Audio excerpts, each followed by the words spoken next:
سالی کے غیر ضروری تعلقات۔ میری بڑی بہن کے شوہر بیرون ملک میں ہیں، تقریباً 3-4 سال ہو گئے ہیں، ان کا کوئی بھی کام ہوتا ہے تو میرے شوہر سے کرواتی ہے، یعنی میری بڑی بہن کے شوہر، یعنی ان کی بہن ان کے شوہر سے جو بھی کام ہو گھرداری کا وہ کرواتی ہیں۔ کبھی خود بھی ان کے ساتھ چلی جاتی ہیں، پہلے میں نے کچھ نہیں کہا لیکن بعد میں مجھے کھٹکا ہوا تو میں نے اس سے منع کر دیا، لیکن اس کے باوجود یہ سلسلہ جاری رہا۔ کئی دفعہ میری شوہر سے لڑائی بھی ہوئی اس بارے میں، مگر وہ بولتے ہیں کہ ہمارا دل صاف ہے۔ اب میں بہت پریشان ہو گئی ہوں، مجھے کیا کرنا چاہیے؟ آپ نے غلطی کی ہے، کتنا بھی دل صاف ہو، سالی نامحرم ہے، بھابھی نامحرم ہے، ان کے ساتھ بے تکلف ہونا، ہا ہا ہو ہی گپے لگانا، ان کے ساتھ شاپنگ کے لیے بازار میں جانا حرام ہے، ناجائز ہے، اسلام نے پابندی لگائی ہے۔ اس بحث میں اسلام آپ کو پڑھنے کی اجازت ہی نہیں دیتا کہ آپ کی نیت کیا ہے۔ یہ غیر مسلموں کے مسائل ہیں، وہ لوگ کیا کرتے ہیں، ایکچولی ہمارا دل صاف ہے اور ایکچولی کچھ نہیں ہوتا، یہ تو بھابھی تو بہن کی طرح ہوتی ہے اور سالی تو آدھی گھر والی ہوتی ہے وغیرہ وغیرہ۔ تو ان کا کلچر دیکھیں آپ کیا ہو چکا ہے، برباد ہو چکا ہے، گھروں میں کتنی بدکاریاں ہو رہی ہیں۔ تو اللہ تعالیٰ نے جب قرآن میں پابندی لگا دی کہ تمہاری بیوی ہے، اس کی بہن سے، وہ بہن تم سے پردہ فرض ہے، تو آپ کیوں اس سے فری ہو رہے ہیں؟ تو جب آپ کے شوہر آپ کے سالی جو ہے نا اس سے بے تکلف ہو رہے تھے، آپ کو ان کو ڈرانا چاہیے تھا اللہ کے عذاب سے۔ مرد یہ گڑبڑ کر رہے ہوتے ہیں کہ ہمارا دل صاف ہے، آپ بولیں بھائی آپ کا دل صاف ہے یا نہیں ہے، آپ کوئی فرشتے نہیں ہیں، آپ کی شادی مجھ سے ہوئی ہے، میری بہن سے نہیں ہوئی، اور اپنی بہن کو بھی سیدھا کر دیں کہ تم کیوں اس سے فری ہو، کہ میرے شوہر سے تم کیوں فری ہو رہی ہو۔ تو یہ بحث ہی غلط ہے کہ دل صاف ہے یا خراب ہے، اسلام نے بیسک پر ہی پابندی لگا دی ہے۔ تو بھابھی پر بھی لازم ہے کہ وہ دیور سے پردہ کرے۔ الحمدللہ میں نعمت کے طور پہ بیان کر رہا ہوں، شو مارنے کے لیے نہیں، میں اس لیے بیان کر رہا ہوں کہ لوگ کہتے ہیں کہ یہ آج کل ممکن ہی نہیں ہے جوائنٹ فیملی میں پردہ۔ تو ہم 4 بھائی ہم گھر میں اکٹھے رہتے تھے، ہمارے والد صاحب کا گھر تھا، 200 گز کا گھر تھا، کوئی یہ بھی نہیں کہ 1000 گز کا کوئی بنگلہ ہو، 200 گز کے گھر میں ہم 4 بھائی اور چاروں کی زوجات بھی رہتی تھی۔ اللہ کا شکر ہے ہم نے کبھی ہماری بھابھی ہمارے سامنے نہیں آ کے بیٹھی، ہم رہے ہیں کئی سال اکٹھے رہے ہیں، بھابھی ہم سے پردہ کرتی تھی، میری زوجہ میرے بھائیوں سے پردہ کرتی ہیں، حالانکہ ہم سب بھائی بے تکلف ہیں، لیکن ایسا الحمدللہ نہیں ہوتا تھا، اب بھی نہیں ہوتا کہ بیٹھے ہوئے ہیں اور جناب فری ہو رہے ہیں، بھابھی سامنے آ کے بیٹھ گئی اور گپے مار رہے ہیں۔ ہمیں تو حیرانگی ہوتی ہے یہ گھروں میں کیا ماحول چل رہا ہے، کیا بےہودگی والا ماحول ہے، تو بالکل غلط ہے۔ اس کو ٹھیک ہے، میں نہیں کہہ رہا کہ سارے غلط ہیں، کوئی بھابھی دیور سے بے تکلف ہو رہی ہے تو اس کی نیت خراب ہے، میں نیتوں پہ ڈاکے نہیں ڈال رہا، نہ میں شبہ کر رہا ہوں، لیکن اسلام نے ایک ضابطہ اصول بیان کر دیا ہے کہ نامحرم از نامحرم۔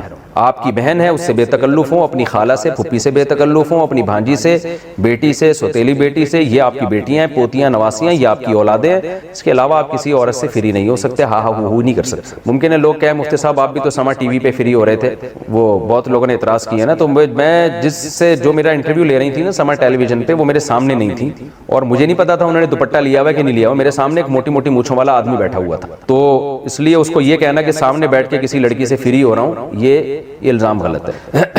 تو بہرحال آپ کو چاہیے اب آپ اپنے شوہر کو پابندی لگا دیں، بولیں یہ چیزیں میں برداشت نہیں کروں گی، آپ جتنے بھی نیک ہیں آپ کو میری بہن سے فری ہونے کی اجازت نہیں، اور اپنی بہن کے بھی اسکرو تھوڑے ٹائٹ کریں، آپ اس کی شادی کروائیں تاکہ اپنے گھر میں جائے اور یہ فساد نہ بچائے۔ آپ کیا شادی شدہ یا کنواری ہوئی سالی سے اگر ریلیشن ہو جائے تو اس سے نکاح ٹوٹ جاتا ہے؟ دیکھو سالی سے ریلیشن حرام ہے، بہت بڑا جرم ہے، وجہ اس کی یہ کہ اس سے نکاح جب حرام اللہ نے کر دیا تو زنا تو اور زیادہ حرام ہے، لیکن اس سے نکاح نہیں ٹوٹتا۔ اگر کوئی خدا نخواستہ سالی سے کسی کا ریلیشن ہو جائے تو بیوی سے نکاح خراب نہیں ہو، بیوی سے نکاح جب خراب ہوتا ہے جب بیوی کی ماں سے یا بیوی کی پہلے شوہر سے کوئی بیٹی تھی اس سے اگر اللہ نہ کرے کوئی ریلیشن ہو جائے، یا بیوی کا ریلیشن ہو جائے شوہر کے باپ سے، یا شوہر کا کوئی پہلی بیوی سے بیٹا ہے اس سے، تو پھر میاں بیوی کا ریلیشن خراب ہو جاتا ہے۔ لیکن آج کل یہ بے پردگی کی وجہ سے یہ عذاب ہو رہا ہے، سالی پر لازم ہے کہ وہ اپنے بہنوں ہی سے پردہ کرے، وہ ملے گا۔ یہ نہیں ہوتا کہ کوئی بھی آئے اور ایک واقعہ سناؤں آپ کو بہت مزہ آئے گا،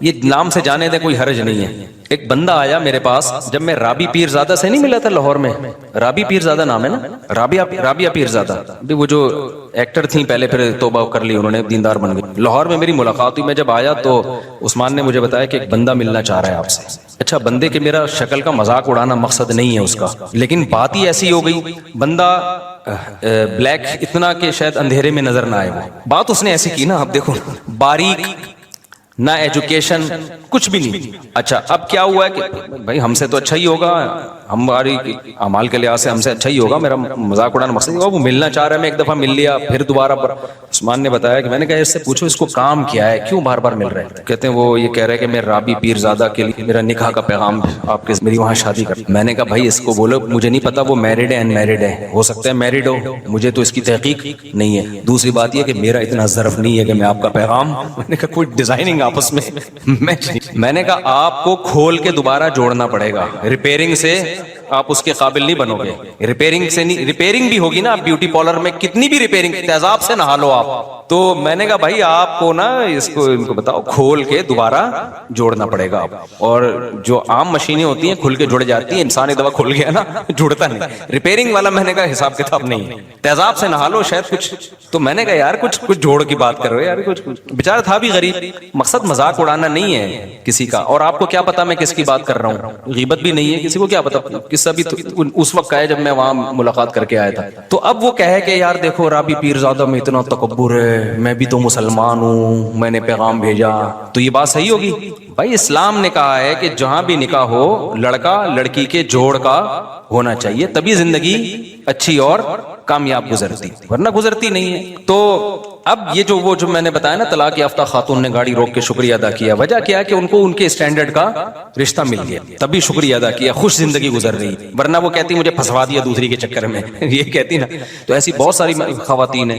ایک دفعہ ایک مین یعنی بیچ روڈ پہ خاتون نے گاڑی روک کے شکریہ ادا کیا. ایک خاتون نے کہا میں اپنے شوہر کی تیسری بیوی ہوں, میرے بچے بھی میرے شوہر نے رکھ لیے اور مجھے زندگی مل گئی. یہ اتنا اس طرح کی سینکڑوں خواتین ہیں جو اب نکاح سے مایوس ہو چکی ہیں. ہماری سوسائٹی میں ان کو ٹھکانے لگانے کا, ان کو عزت کی زندگی دینے کا کوئی حل نہیں ہے. تو ہم اس لیے پاگل ہوئے ہوئے ہم چیخ رہے ہیں اس پہ. ہمیں ضرورت نہیں ہے, مجھے کیا ضرورت ہے, میری تو 4 ہو گئی ہیں.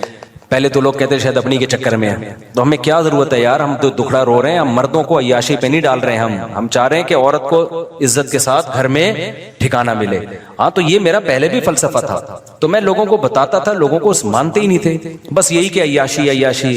پھر میں نے کہا ان لوگوں کو سمجھانے سے بات, میں نے کہا ہاں عیاشی کر رہا. پھر لوگ آتے تھے نا کیوں کر رہے ہو شادی مجھ سے, میں نے کہا عیاشی کا دل کریں. کیا مطلب آپ مولوی ہو عیاشی کر رہے ہو؟ میں نے کہا اپنے خرچے پہ کر رہا ہوں نا, بھیک مانگ آپ کے خرچے پہ کر رہا ہوں. میں کر رہا ہوں, میرے دل چاہ رہا ہے عیاشی کرنے کا. تو حرام عیاشی تھوڑی حلال ہے, تو آپ کا کیا مسئلہ ہے؟ تو جب یہ کہتا تھا نا پھر چپ ہو جاتے تھے.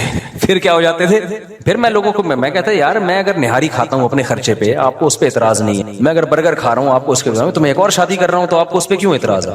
تو ایسے فضول باتیں ہیں. تو اس لیے لوگوں کو زیادہ ڈیٹیل میں جانے کی ضرورت نہیں ہے. آپ کر رہے ہو نا, لوگ اعتراض کر رہے ہیں ٹھرکی ہے عیاشی ہے, کہ بھائی ہے یار ہم تو ہے بھائی, ہمیں تو شوق ہے عیاشی کرنے. تو اگر کوئی حرام ہے تو بتاؤ, پھر ہم نہیں کریں گے. اگر حلال ہے تو بھائی ہمیں تو اللہ نے کیا کہا, اللہ میاں نے دنیا کی نعمتوں میں سب سے بڑی نعمت تو بیوی کو قرار دیا ہے. اور قرآن نے کیا کہا ہے, زُيِّنَ لِلنَّاسِ حُبُّ الشَّهَوَاتِ مِنَ النِّسَاءِ. اللہ نے مردوں کی نظر میں جو دنیا میں سب سے اٹریکٹیو چیز بنائی ہے نا, وہ برگر نہیں بنایا, وہ پیزا نہیں بنایا, وہ لڈو نہیں بنایا, وہ جلیبی نہیں ہے, وہ گاڑیاں نہیں ہیں, وہ بنگلے نہیں ہیں. اللہ نے مرد کے لیے, یہ حضرت بھی بوڑھے ہیں لیکن خوش ہو رہے ہیں بہت زیادہ لگ رہا ہے جوان ہے ماشاءاللہ, حضرت بے ادبی معاف. تو اللہ میاں نے جو سب سے زیادہ اٹریکٹیو چیز قرآن کے مطابق مرد کے لیے بنایا ہے, وہ کس کو بنایا ہے؟ عورت کو بنایا ہے. ہاں اس کو ذلیل مت کرو کہ ٹیشو پیپر کی طرح استعمال کرو, اس کی ذمہ داری لو, اس کو عزت کے ساتھ بیوی بنا کے گھر لے کر آؤ, اس کے بچوں کی کفالت کرو, اس کے باپ کو اپنا باپ بناؤ, اس کی ماں کو اپنی ماں بناؤ. فادر ان لا, مدر ان لا, برادر ان لا اور سسٹر ان لا, یہ سارے ان لاز آ جاتے ہیں نا جہیز میں. کیا خیال ہے, گرل فرینڈ سے کچھ بھی نہیں آتا. ہمیں جہیز بھی یہی ملا ہے, وہ والا جہیز تو ہمیں وہ ملا بھی نہیں. سالے ہیں میرے ماشاءاللہ ہول سیل کے حساب سے, سب کو رسپیکٹ دینی پڑتی ہے. سسرز ہیں, ساسز ہیں, ٹھیک ہے نا. تو اللہ میاں نے کہا تو بھائی اگر لوگ تنگ کیا کریں نا, بولے ہاں بھائی ہم کیا کر رہے ہیں, ہم عیاشی کر رہے ہیں, جاؤ ایسے کی تیسے. تو میں یہ کہہ رہا تھا قرآن میں اللہ نے کیا کہا, حب الشہوات من النساء, سب سے زیادہ اٹریکٹیو ہم نے تمہارے لیے کس کو بنایا ہے؟ عورت کو. تو وہ ناجائز بھی ہے, وہ جائز بھی ہے. ناجائز عذاب ہے اور جائز کیا ہے؟ برکت ہے, رحمت ہے. ابراہیم علیہ السلام اللہ کے خلیل, انہوں نے نکاح کیا. ابھی میں نے بیان میں حضرت موسیٰ کا تذکرہ کیا نا, اللہ کو کتنے محبوب تھے موسیٰ کلیم اللہ. میں نے بتایا نا بیان میں, بار بار بار اللہ پروناؤن کی جگہ موسیٰ کا نام لے رہے ہیں، لمبی لمبی باتیں کر رہے ہیں۔ موسیٰ علیہ السلام کو جب مدین گئے تو وہ جو لڑکی آئی اس کے والد نے ایک دفعہ آفر کی کہ میں ان 2 بیٹیوں میں سے ایک کا آپ سے نکاح کرنا چاہتا ہوں، 10 سال بکریاں چرانی پڑیں گی۔ حضرت موسیٰ نے کہا کہ ابے بھائی 10 سال بکریاں چراؤ پھر ایک عدد بھی، میں دنیا سے مجھے بالکل بھی لگاؤ نہیں، مجھے نہیں کرنی یا عیاشی، میں ایسے ہی زندگی گزاروں گا، اللہ اللہ کروں گا نہ۔ موسیٰ علیہ السلام نے فوراً کیا، ذالک بینی و بینک، ہاتھ بڑھائیں، میرا آپ کے ساتھ ایگریمنٹ کیا ہے، مجھے بیوی چاہیے، 10 سال بکریاں چرانے پر کیا ہوں میں راضی، فوراً قبول کر لیا۔ اس لیے علامہ ابن کثیر نے لکھا کہ اتنی بڑی فضیلت ہے نا نکاح کہ کلیم اللہ نے 10 سال مہر میں بکریاں چرائی ہیں، اتنی بڑی فضیلت ہے، اور اس کے بعد بھی موسیٰ علیہ السلام نے نکاح کی ہیں۔ بائبل میں ہے کہ 4 بیویاں موسیٰ علیہ السلام کی تھیں، تو کلیم اللہ کتنی شادیاں کر رہے ہیں، 4 شادیاں کر رہے ہیں۔ تو مجھے اور آپ کو کیا تکلف کی پھر ضرورت ہے بھائی، ہم کون ان سے زیادہ نیک ہیں کیا؟ اور سب سے بڑی بات تو ہمارے پیغمبر کو تو دنیا سے رغبت ہی نہیں تھی، 24 گھنٹے میں ایک دفعہ بمشکل کھانا کھاتے تھے آپ کا گھر دیکھو کیسا تھا، جس بستر پہ سوتے تھے کوئی گدا نہیں تھا۔ حضرت عمر ایک دفعہ آپ کے گھر گئے تو کھجور کی چٹائی کے نشانات جسم پہ پڑے ہوئے ہیں۔ حضرت عمر کہتے ہیں میری آنکھوں سے آنسو نکل گئے، دیکھا ایک پیالہ پڑا ہوا ہے، اسی میں پینا بھی ہے اسی میں کھانا بھی ہے، کوئی برتنوں کا ڈنر سیٹ گھر میں موجود نہیں تھا۔ 40 دن گھر میں چولہا جلنے کی نوبت ہی نہیں آتی، کیوں؟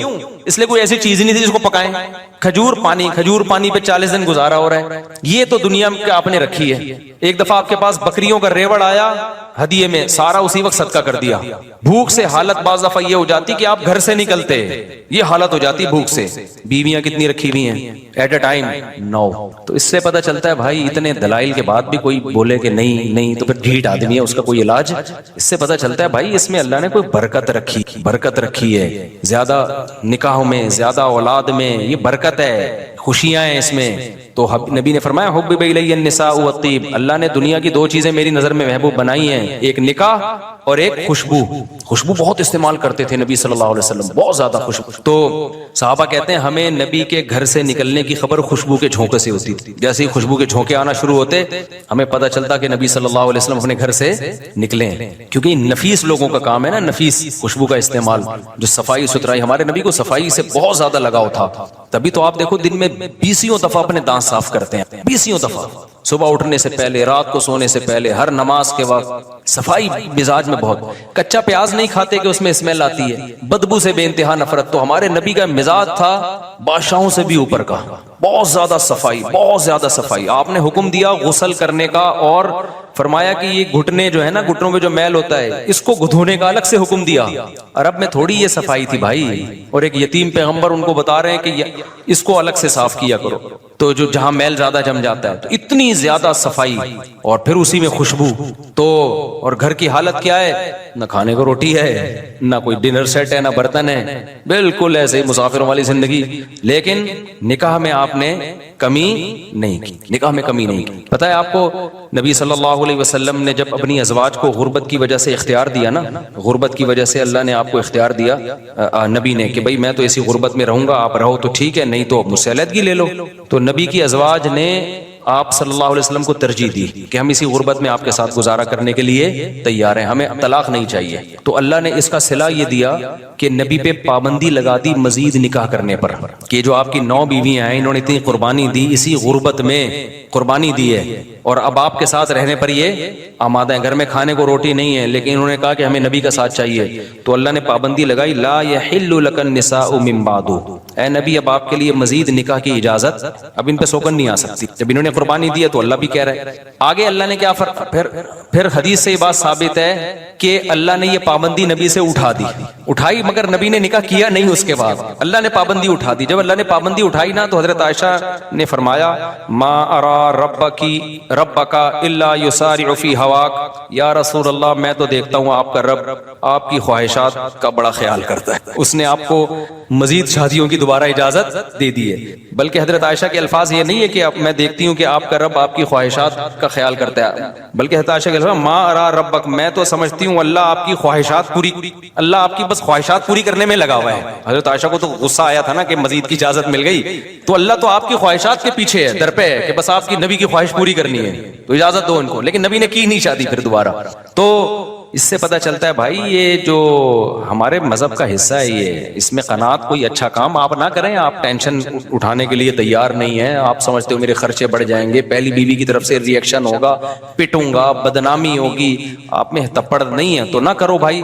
لیکن اس کو کوئی اچھا کام نہ سمجھو کہ ایک پر اکتفا کوئی ثواب کا کام ہے. اسلام میں زیادہ کرنا ثواب کا کام ہے. اس کی وجہ یہ ہے کہ صرف آپ کی خواہش پوری نہیں ہوتی، ایک عورت کو ایک اچھا مرد مل جاتا ہے، زنا سے بچ جاتی ہے، ساری زندگی کا نان نفقہ. کیونکہ اسلام میں نکاح اور گوروں میں نکاح میں بڑا فرق ہے. گورا جب شادی کرتا ہے تو چائے کی پیالی بھی بیوی کو نہیں پلاتا، وہ ساری زندگی میاں بیوی خود کماتے ہیں، خود کھاتے ہیں. اسلام میں شادی کا مطلب کیا ہے؟ کیا آپ نے عیاشی کی نیت تھی آپ کی، بھلے کر لی، اب ساری زندگی کی رسپانسبلٹی کس کی ہے؟ اب آپ کی. اس کو الگ گھر بھی دینا ہے، اس کا گیس بجلی کا بل بھی دینا ہے، اس کے بچوں کی ڈلیوری کا خرچہ، اس کے بچوں کی پڑھائی کا خرچہ، اس کے بچوں کی بیماریاں کا خرچہ، اور پھر اس کے ساس سسر، جب آپ کے ساس سسر اس کے والدین آئیں گے ان سے بنا کے رکھنی ہے، صلہ رحمی ہے، وہ ایک لمبی لسٹ ہے. تو یہ عیاشی دیکھنے میں عیاشی ہے، حقیقت میں عیاشی نہیں. سمجھتا ہے کہ نہیں؟ ابھی بھی ٹھیٹ بہت ہیں یار، آپ لوگ بہت ٹھیٹ لوگ، نہیں سمجھو. ایسے ہی چلتے. ہم دو ساتھی ڈیرہ اسماعیل خان سے ملاقات کے لیے آج نہیں مل سکتا، مجھے بہت ضروری کام سے اسپیڈ کے ساتھ جا. علماء میں کہتے ہیں کہ ان اچھے کاموں کی لسٹ بتا دیں جو ضرور. آج لسٹیں بہت آ رہی ہیں بھائی. اچھے کام میں کہ نماز پڑھو، فرض نماز پابندی سے، رمضان کے روزے ہیں، زکوٰۃ ہے، زندگی میں ایک بار حج ہے. یہ تو 4 ارکان ہیں اسلام کے. اس کے علاوہ اچھے کاموں میں کیا ہے؟ صدقہ خیرات کرتے رہا کرو. ہر آدمی کو چاہیے اپنی انکم میں سے چند فیصد وہ بس نکالے، فرض کر لے کہ یہ میں نے اتنے فیصد میں نے ہر مہینے صدقہ کرنا ہے، لازم کر لے. منت نہ مانے، ویسے ہی نیت کر کے لازم کر. اور اچھے کاموں میں کیا ہے بھائی؟ داڑھی مت کٹاؤ یار، اللہ تعالیٰ نے حکم دیا ہے. تمام پیغمبروں کو داڑھی بڑھانے کا ہمیں بھی حکم دیا ہے. اور اچھے کاموں میں کیا ہے؟ حقوق العباد، اللہ کے حقوق میں یہ بھی ہے، بد نظری مت کرو، زنا مت کرو. اللہ نے اس کے لیے الٹرنیٹ ہمیں کیا راستہ دیا ہے بھائی؟ نکاح کا راستہ دیا ہے. وہ کرتے نہیں ہو، ادھر جا کے پتہ نہیں کیا کیا کر رہے ہو. جو کرنے کا کام ہے وہی لوط علیہ السلام نے اپنی قوم کو سمجھایا کہ اللہ نے عورتوں کو پیدا کیا، ان سے نکاح کرو، تم لڑکوں کی طرف کیوں جاتے ہو؟ قوم نے کیا کہا؟ ہمیں عورتوں میں دلچسپی نہیں ہے. گناہ کر کر کے نا ان کی فیلنگ کیا ہو گئی تھی؟ چینج. جیسے کہتے ہیں نا جو آج کل جو ہومو سیکسولیٹی کو فروغ دے رہے، کہنا ہے بچے کی فیلنگ ہی نہیں ہے، تو بچے کی فیلنگ ہے اب نہیں ہے تو کسی نے بگاڑ دی ہے اس کی فیلنگ. بیمار ہے، اس کا علاج کراؤ. گورے تو کہتے ہیں نا LGBTQ، اتنی لمبی پوری ABCD اسی پہ ختم ہو جائے گی. فیلنگ ہی نہیں ہے ہی فیلنگ شی والی ہے شی فیلنگ کون سی والی ہیں؟ ہی والی ہیں. پیدا کیا ہوا تھا؟ فیلنگ کیا رکھے پیدا انسان ہوا؟ فیلنگ کتوں والی ہیں. تو مان لو گے ہم؟ کتا مان لیں گے ہم اس کو؟ ہم کہیں گے انسان ہے تو کتوں والی فیلنگ کیوں ہے؟ اس کا علاج کرا بھائی. گورا کہتا ہے علاج کرانے کی ضرورت نہیں ہے، فیلنگ پہ ڈیپینڈ کرتا ہے. اگر آپ ہی ہیں فیلنگ شی والی ہیں تو شی سمجھا جائے گا آپ کو. اگر آپ شی ہیں فیلنگ ہی والی ہیں تو ہی سمجھا جائے گا. میں کہتا ہوں اگر آپ انسان ہیں فیلنگ گدھے والی ہیں تو گدھا سمجھ لیں گے ہم اس کو. کیا ہو گیا بھائی؟ نہیں سمجھیں گے بھائی. خالی فیلنگ سے تھوڑی ہوتا ہے یار، تو فیلنگ خراب ہو گئی ہیں اس کی. تبھی میں نے کہا تھا کہ جلدی شادی کر لیا کرو نا. دیکھو آئنسٹائن کا نظریہ اضافت ہے، پتہ ہے آپ کو؟ یہ بہت اہم بات ہے. آئنسٹائن سے میں نے بہت، ایک نیوٹن سے بہت کچھ سیکھا ہے، آئنسٹائن سے بہت کچھ سیکھا ہے. سائنسدان تو اس سے کچھ اور سیکھ رہے ہوتے ہیں، ہم کچھ اور نکال رہے ہوتے ہیں اس سے. آئنسٹائن کا ایک نظریہ اضافت ہے کہ اس کائنات میں کسی بھی حقیقت کو سمجھنا ہمارے لیے ممکن، اس کا میں اپنے الفاظ میں ایکسپلین کر رہا ہوں. یہ بہت اہم بات ہے، اچھی طرح کھوپڑی شریف میں بٹھا لو. اس کائنات میں نا کسی بھی چیز کو کی حقیقت کو بیان کرنا ممکن نہیں ہے. ہم کسی بھی چیز کو سمجھتے ہیں اس کے اپوزٹ سے، اس کے جوڑے سے. یہ میں دیسی سٹائل میں سمجھا رہا ہوں، میں کوئی سائنسدان یا پروفیسر تو نہیں ہوں نا یونیورسٹی کا. مثال کے طور پر ہم جو کہتے ہیں یہ چیز گرم ہے، تو گرم کس کے مقابلے میں؟ ٹھنڈے کے مقابلے میں. یہ ٹھنڈی ہے تو کس کے مقابلے میں؟ گرم. ورنہ ٹھنڈ کو خود سے کوئی ایکسپلین کر سکتا ہے؟ ناممکن ہے. ہم کہتے ہیں یہ اس کا وزن 10 کلو ہے، تو یہ 10 kg ہم نے ایک یونٹ فرض کی ہوئی ہے کہ 1 kg اتنا ہوتا ہے. اس کے لحاظ سے یہ کتنا